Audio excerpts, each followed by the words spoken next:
Hey guys, so today we are going to finish up chapter 8. We're going to talk about chastity and sins against chastity.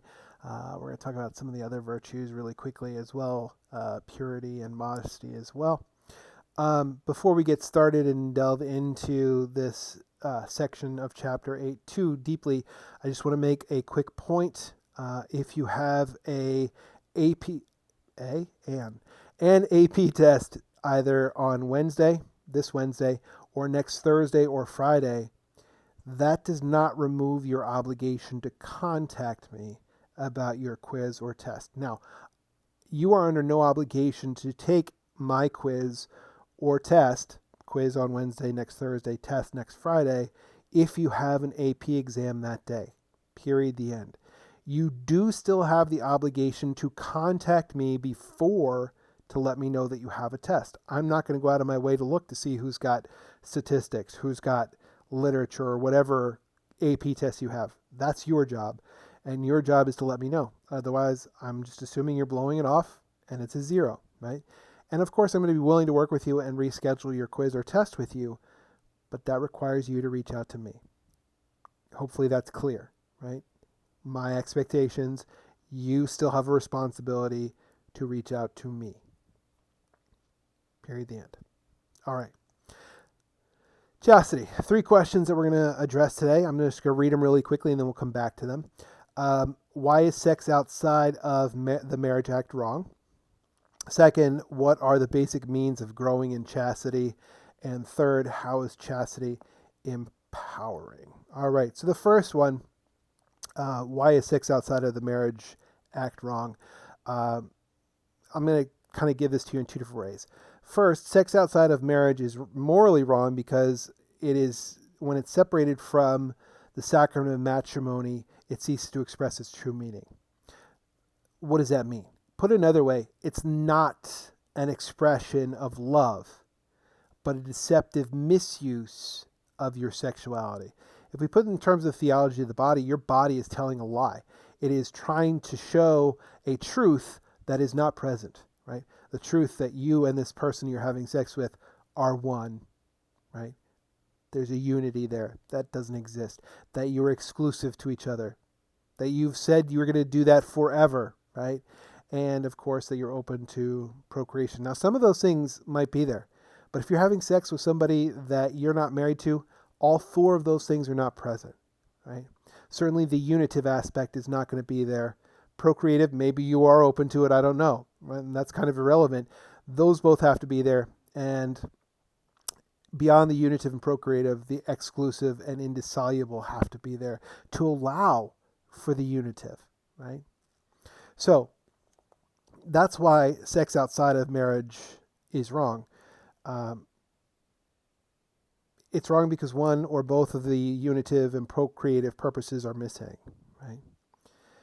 And again, let me just put this in terms of the theology of the body. In the language of the body, the marital act is a complete union of persons. Through extramarital sex, whether we're talking about adultery or fornication, lifelong commitment or the proper openness to procreation is absent. So for those reasons, sex outside of marriage is a lie because it's a sign of a union that simply doesn't exist. So your textbook then goes through a couple of different sins against chastity. Before we get into them, I just want to talk about chastity for a second, along with modesty and purity. When we talk about chastity, it can often get confused with celibacy. For you guys, when I talk about celibacy, really I'm talking about continence or abstinence, which means not having sex. And that's true for you guys in terms of being chaste. Since you're not married, it means you should be practicing continence and abstinence, which are pretty much the same thing, not necessarily the same thing. Abstinence means abstaining from continence, means having control of your outlets, so to speak. And it means, in this case, sexual outlets. So chastity is the proper expression of your sexuality according to your station in life. So for every station, every vocation, with the exception of married life, the proper context of sex, the proper meaning of sex is not going to be there, right? And so sexual expression is one of abstinence or continence, but chastity is really just the virtue that helps us to shape the way that we express our sexuality in terms of who we are and who we were created to be by God. Modesty is, like chastity, related to the cardinal virtue of temperance. So too, purity of heart. For someone who's practicing chastity, being modest is helpful, right?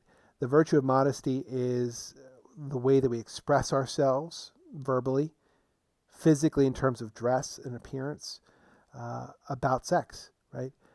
It is to reveal that to others which is appropriate to reveal to them.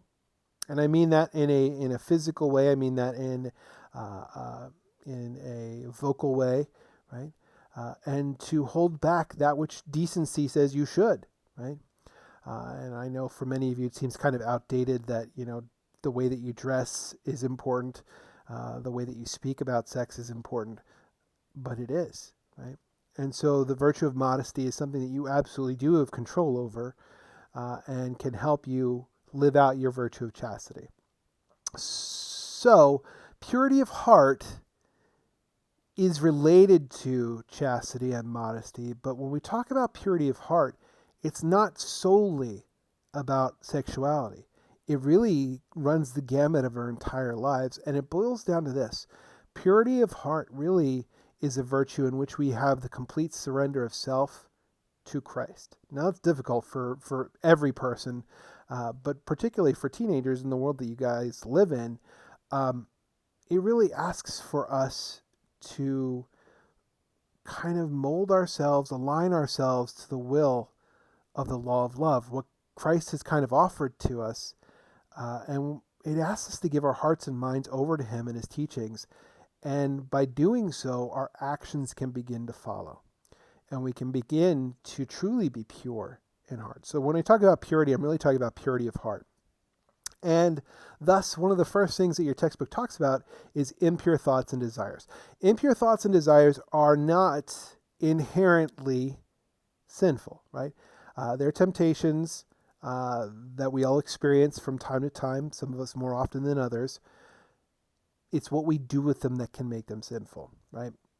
Any type of attraction can be sinful, whether we're talking about heterosexual, homosexual, extramarital, whatever,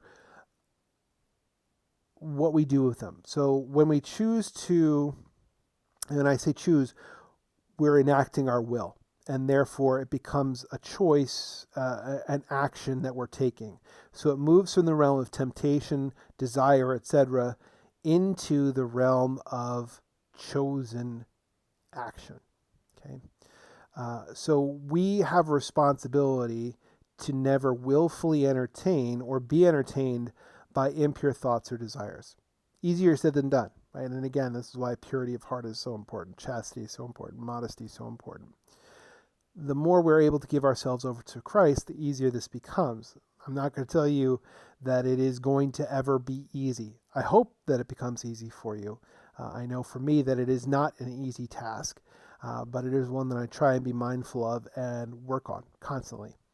And so impure thoughts and desires are kind of the first thing that we talk about in terms of sins against chastity, because they are often the impetus that leads us to greater elevation in the actual sins that we commit against chastity, and the various other sins against purity and modesty as well.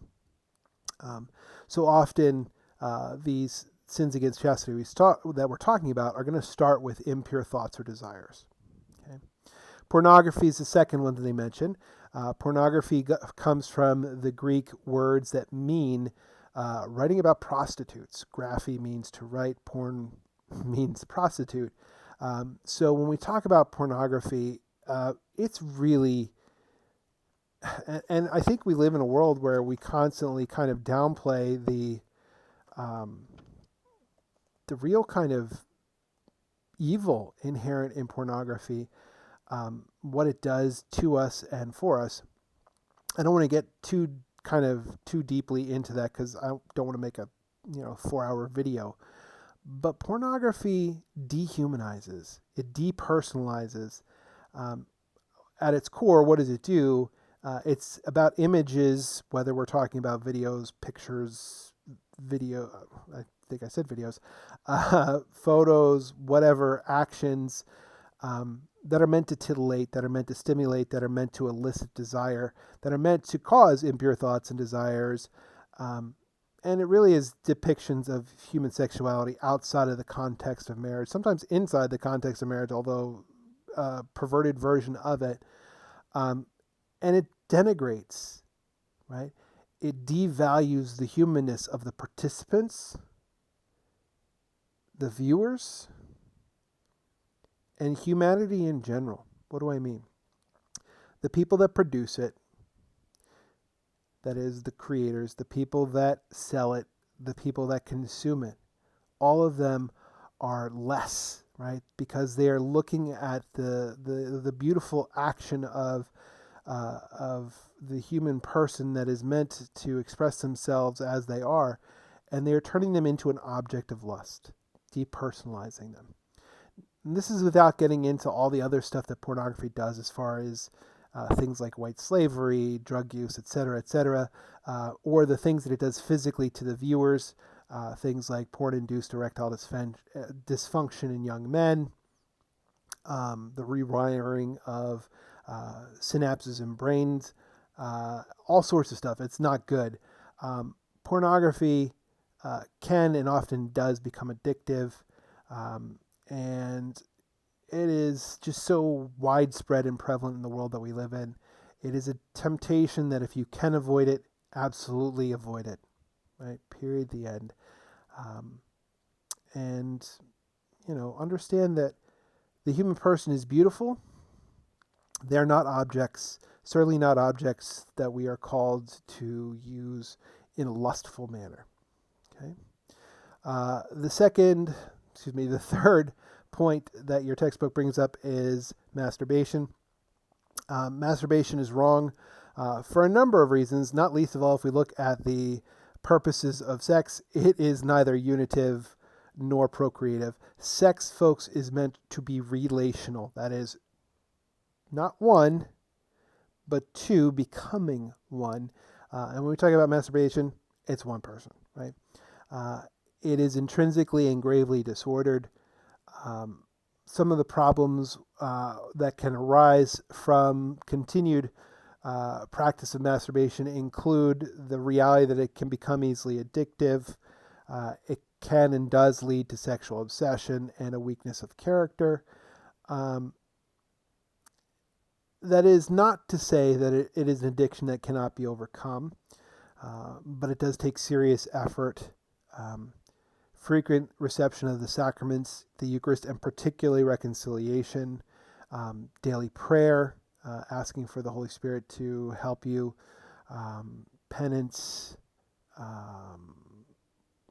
examination of conscience, and grace. All those things are very helpful at the end of the day in terms of overcoming masturbation. The next one that your textbook talks about is premarital sex, aka fornication. Again, when we talk about sex outside of the context of marriage, we're really talking usually about two different things. Sex with somebody, one of the participants is married, it's adultery for the married person. Sex with an unmarried person, whether with a married person or an unmarried person, for the unmarried person is always fornication, right? So fornication is a sin because it takes place outside of the context of marriage, and thus going back to my first kind of question that I answered, it is wrong because it is a deceptive misuse of your sexuality. The next one, oral or anal intercourse. They are both wrong because they offend the moral law, because neither of them is procreative, right? And so even when they occur within the bonds of marriage, seeking sexual climax outside of the union of two becoming one genital union is gravely sinful. I've had questions about this in the past. I'll be happy to answer for them if you want to. But I think that's as graphic as I need to be about this one. They are properly understood, not part of the unitive or procreative end, and therefore sinful most times. If you're seeking them as an end in and of themselves, i.e. pleasure solely, sinful. Okay. Homosexual activity. So we need to be clear here for a second. I think we often get caught up in a misunderstanding of what the church teaches about homosexual orientation or inclination or attraction or whatever kind of terminology you want to use. Attractions are never intrinsically, objectively sinful. They can and often are disordered, right? They don't order you towards what you were made for, but they're not sinful in and of themselves, right? So in the case of homosexual attraction, they're not objectively they are objectively disordered because sexually desiring someone of the same sex is contrary to human nature in terms of certainly the procreative end of marriage, and I would argue the unitive end as well. But inclinations are never kind of sinful.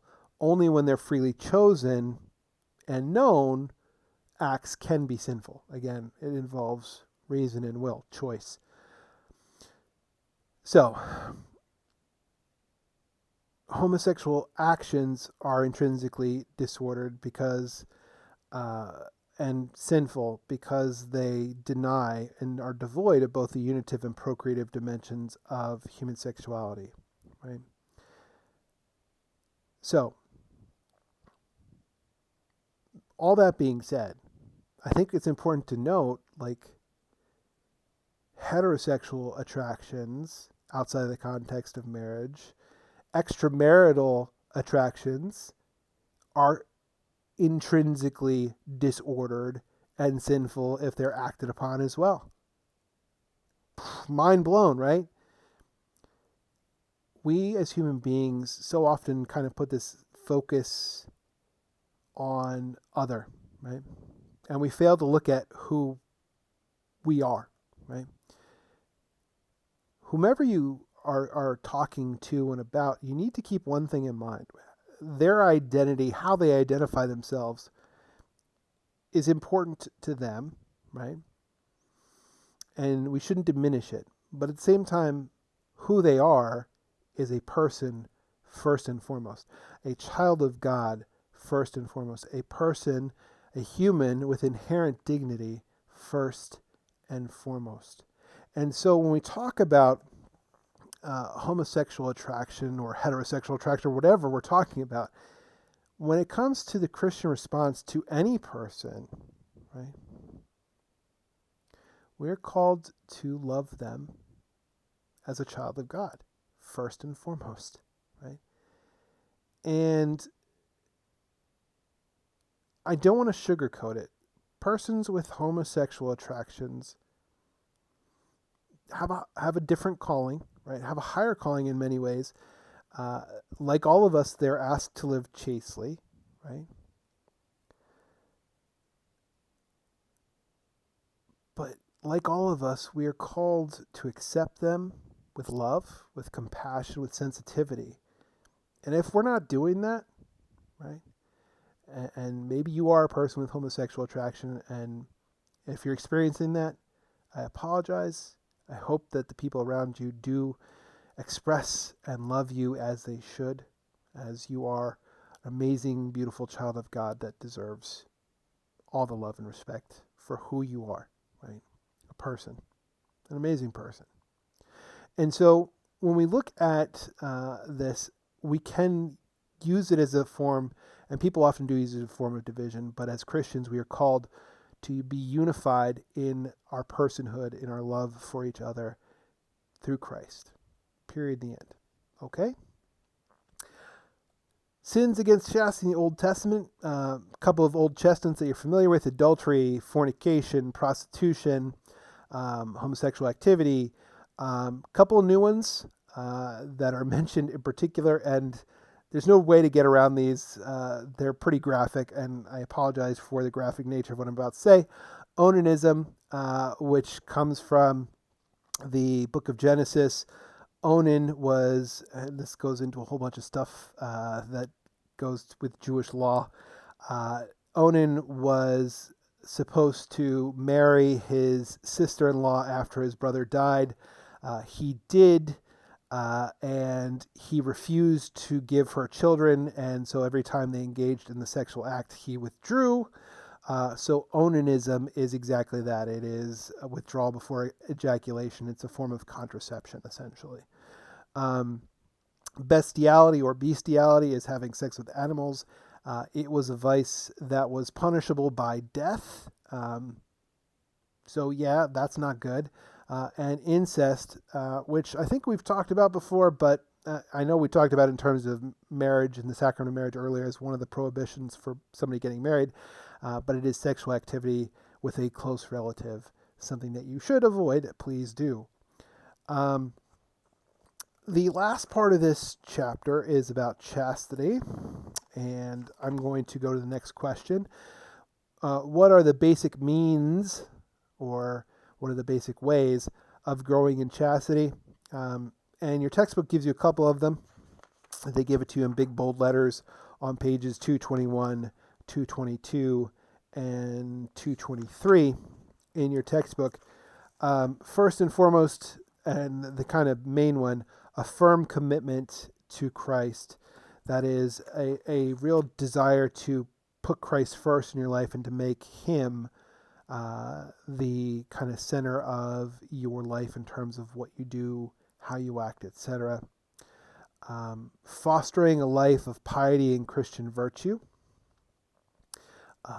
So again, when we talk about piety, it means a life of holiness, right? Trying to be perfect, trying to align yourself with the teachings of Christ, right? So it goes right into that firm commitment to Christ.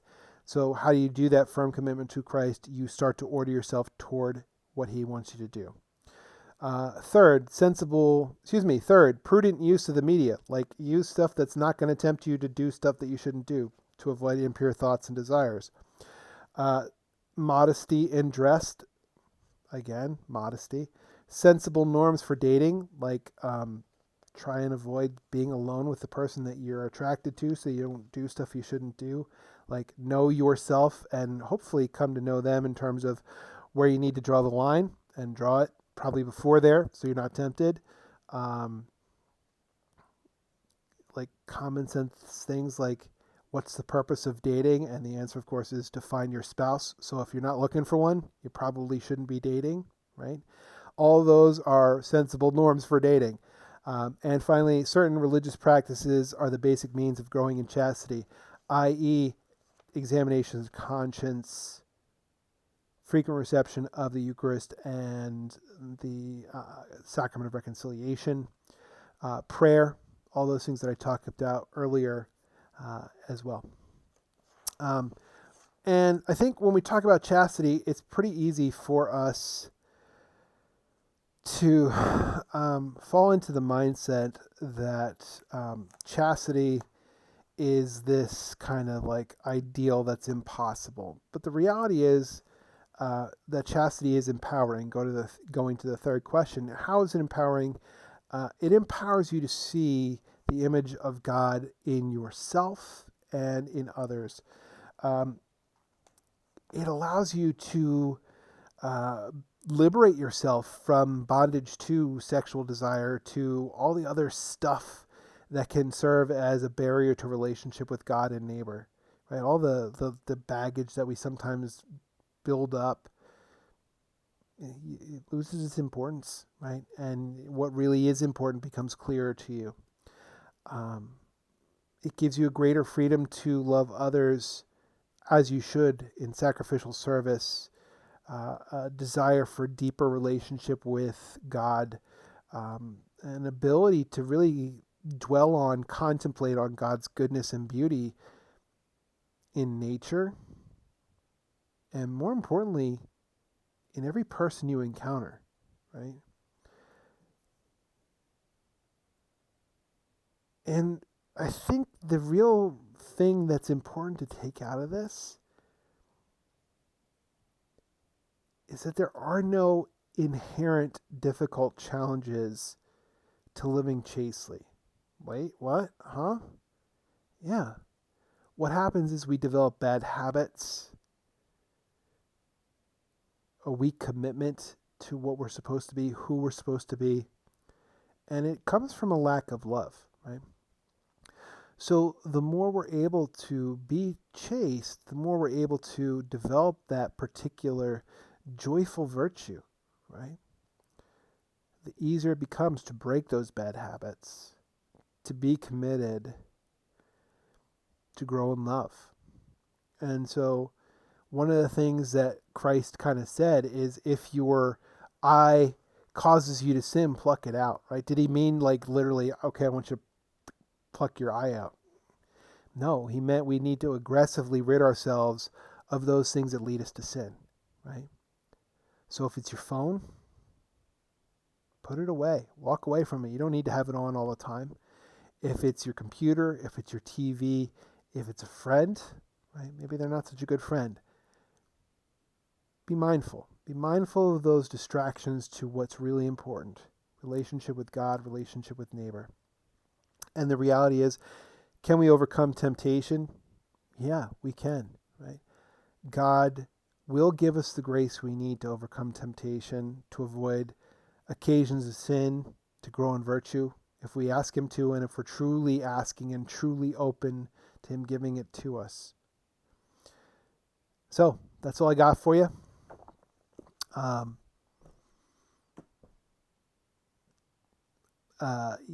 Definitely want to study for your quiz on Wednesday.